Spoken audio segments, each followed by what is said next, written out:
Yo, what's up guys, welcome back to another video. This is a reaction to the only river that flows into both the Arctic and the Pacific. So not Arctic, the Atlantic and the Pacific. And yeah, this reaction is weird for me because I'm doing this at 4:30 in the morning. I never usually do it like this. I usually do it first thing when I wake up. So I'll do reactions 10 in the morning. So I wake up at like 8, get ready and stuff, do it like 9 or 10 in the morning. And I'll be done by like 12 and then I have to edit and stuff. But yeah, I couldn't sleep and I've been staying up a lot later the last few days. So I thought to myself, why not just do the reactions before I go to bed and then not have to worry about them the day I wake up. But yeah, that's why it's gonna seem a lot darker. I apologize for that because it's so late.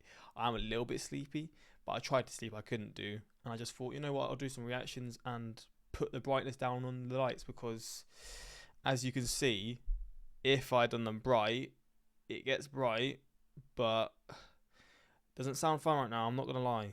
Having bright lights like that when it's so late, just yeah, it isn't it. But yeah, we're gonna get into this reaction and see.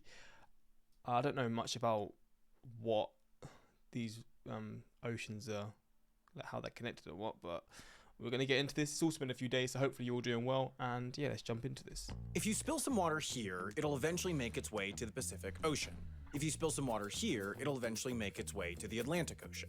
But if you spill some water here, it'll end up in, one of the two. But you have no way of knowing which because, oopsie doopsie, you just spilled some water into America's most special river, North Two Ocean Creek in northwest Wyoming. Because while the Continental Divide forces every other river to pick a side and drain to one ocean or the other, this one manages to flow both ways, making it one of the most quietly exceptional places on the continent, and also, and I'm told this is the scientific term, a bicon. Water that falls in North America will eventually make it to one of 4 places: the Pacific Ocean, the Atlantic Ocean, the Arctic Ocean, or the Great Basin. And where a given raindrop ends up is based on which side of these lines, the Great Divide, the Laurentian Divide, and the Great Basin Divide, it falls on.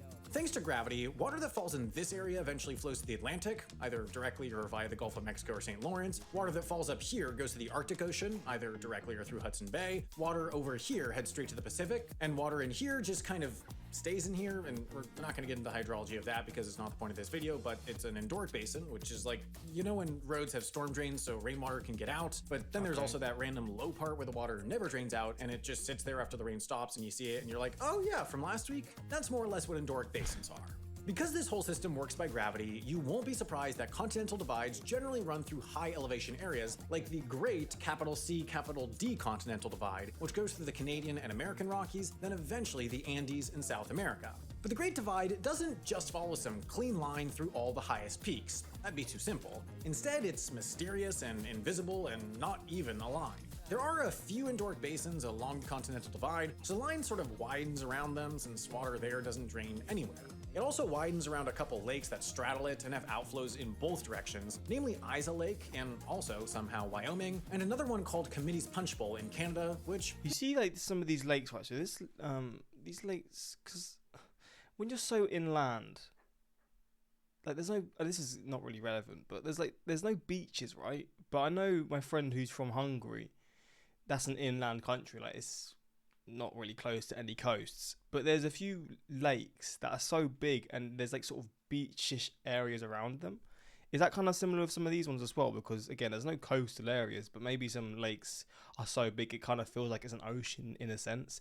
Again, this isn't related, but I'm just seeing all these different ones and they're all so far inland, so I'm just wondering. yes means that if you spike Committee's Punch Bowl, you will also spike both the Atlantic and Pacific Oceans, which you should not do. Believe me, I've tried, and neither the fish involved or the US Fish and Wildlife Service like to party as much as I hope they would. Damn. All this to say, draining to neither ocean, very much a thing. Draining to 2 oceans because you're a well-placed lake, not a common thing, but a thing. Being a river that sends a consistent flow of water to 2 oceans thousands of miles away from each other, very much not a thing, except for in the one random spot where it is. North Two Oceans Creek, which is presumably named after its founder, John Francis North Two Oceans, runs through Bridger-Teton National Forest specifically, and reaches an alpine meadow called Two Ocean Pass, which is presumably named after the fact that a creek there flows to 2 oceans. Here, at the so-called parting of the waters, the creek meets a rocky point in the land that sends a bunch of the water onward to Pacific Creek and a bunch on to Atlantic Creek. I wish I could tell you what these creeks were named after, but literally nobody knows. Which direction water randomly splashes towards at some rocks here will decide which of the two extremely long and extremely different journeys it will take. Water in Pacific Creek will eventually meet the Snake River, snake past Idaho Falls, then meet the Columbia River and walk the line between Oregon and Washington until it hits the Pacific Ocean, having traveled 1,353 miles or 2,177 kilometers to get there. Not to be outdone, water in Atlantic Creek will go to the Yellowstone River, then take a tour down the Missouri that passes Bismarck, Omaha, and St. Louis, then pour into the Mississippi and hit up Memphis and New Orleans before finally reaching the Gulf of Mexico, then the Atlantic. More than 2.5 times longer a journey than that weak sauce Pacific water took, with at least one extra gateway arch along the way and a lot more jazz. And here's something fun. If you draw a continuous line from the Pacific to two oceans past the Atlantic, it cuts across the entire continent, meaning this whole chunk of North America is technically an island. So pour that pina colada, Saskatchewanians. Holy shit. You're on island time. Now, I love those little silly facts. Obviously, it's not actually an island, but I just love those little facts about things. It just blows my mind. if you were to ask a civil engineer how hard it is to move water across the continental divide, they would break out into a cold sweat because the answer is very. Ever heard of the Panama Canal? Not an easy build. Ever heard of Colorado? Not an easy population to get water to.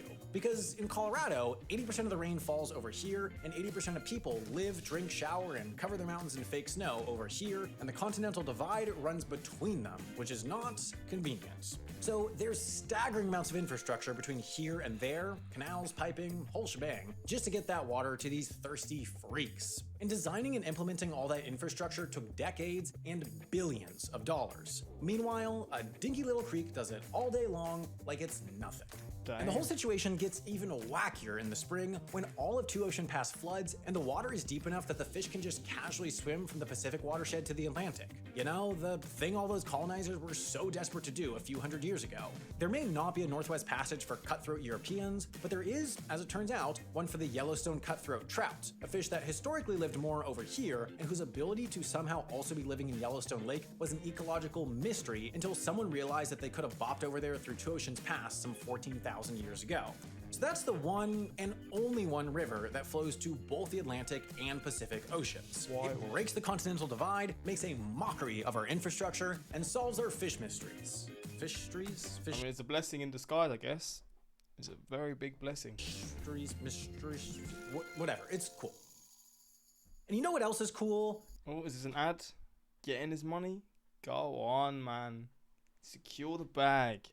You'd love to see it. Of course, Pacific and Atlantic Creek were named after two cousins, Jason Atlantic and Robert Pacific, who got in an argument over what?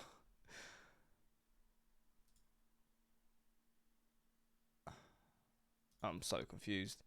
Apologies if you were trying to go from California to Maine without crossing a bridge or waterway. It's impossible. Damn, I didn't actually know that, to be fair. But there we go. Hopefully you enjoyed this reaction. And yeah, until next time. Peace.